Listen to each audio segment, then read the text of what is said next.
Assalamualaikum warahmatullahi wabarakatuh. Perkenalkan, nama saya Ita Miswana dari Prodi Administrasi Kesehatan. Di sini saya akan memenuhi tugas wawasan sosial budaya dan iptek. Berikut penjelasannya.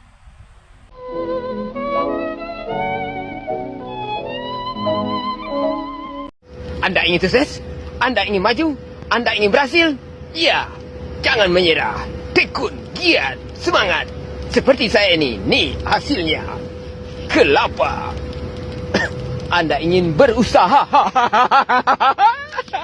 Dalam pandangan para ahli, manusia dipandang sebagai makhluk individu dan makhluk sosial secara bersamaan.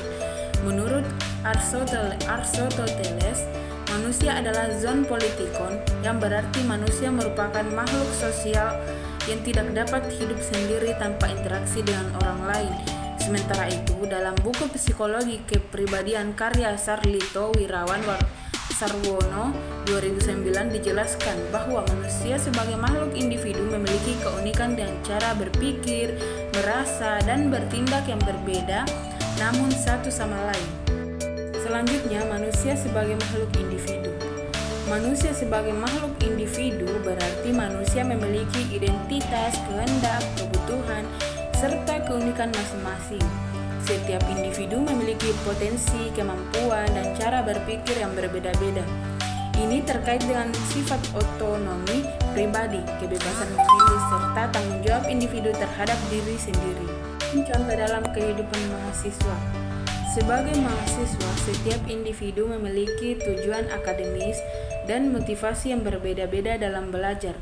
Misalnya, seorang bisa lebih tertarik pada bidang ilmu sosial, sementara yang lain lebih condong ke ilmu eksakta. Pilihan jurusan yang merupakan contoh individu yang mencerminkan minat dan bakat personal masing-masing. Nah, ada pula manusia sebagai makhluk sosial. Apa sih makhluk sosialnya? Nah, saya jelaskan, manusia sebagai makhluk sosial berarti manusia tidak dapat hidup sendiri dan memerlukan interaksi serta hubungan dengan orang lain untuk memenuhi kebutuhan hidupnya. Hal ini menegaskan bahwa manusia selalu berada dalam hubungan sosial dengan lingkungannya seperti keluarga, teman, dan masyarakat secara umum.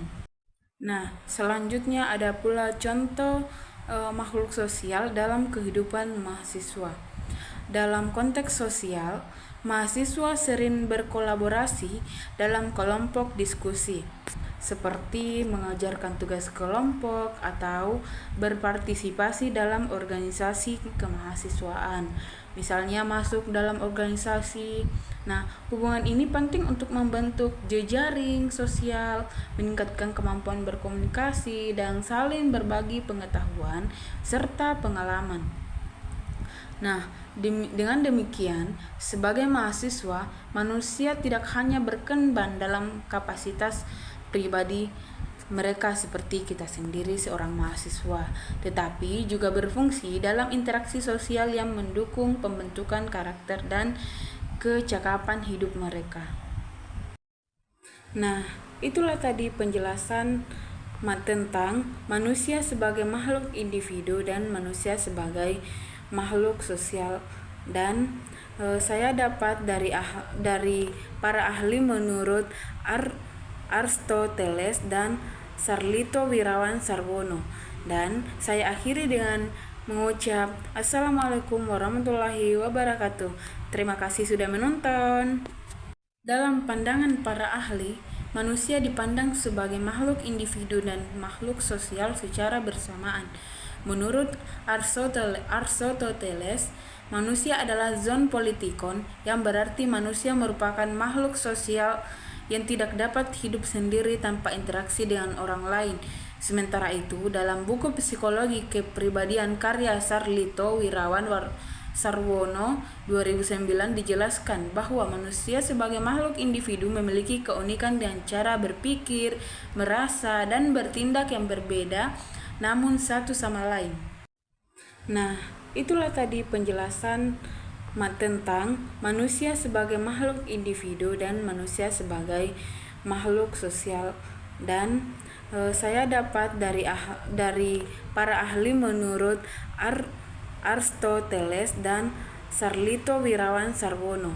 Dan saya akhiri dengan mengucap Assalamualaikum warahmatullahi wabarakatuh.